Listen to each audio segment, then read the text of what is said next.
Alright, today we'll be cloning the repository from GitHub to our local, that is our local machine. So the repository we'll be cloning today is GitHub Foundation, though you can clone any repository of your choice, but for this example, let's clone this GitHub Foundation. First things first, what we need for cloning is that the URL, the HTTPS GitHub username, then the URL. Please copy this URL from the browser. Now once done, I have done the homework for you.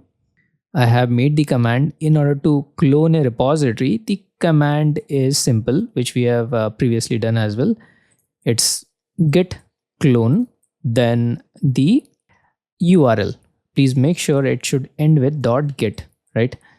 So let me quickly copy this. I'll explain what clone does. Now next you need to paste it in the command prompt. In Windows it's Windows R, that is it will open run, then you can type cmd, then it will open command prompt, or you can directly search command prompt. Now let's hit enter. So it says cloning repository. It's 100% is done. So we are good. Now let's go into the repository, that is GitHub Foundation. I'll write cd command is used to change the directory.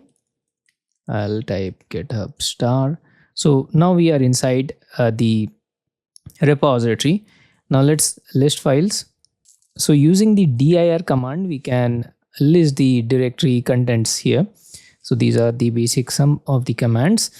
So now if you note, now let me relate the concept of the theory with the hands-on. So cloning basically copies all files. That is, it will copy the files plus the full commit history plus the .git metadata to our machine. How do we confirm it? So please note there are demo.txt, readme.md, right? And here we go, in the GitHub as well, we have the readme md and demo.txt.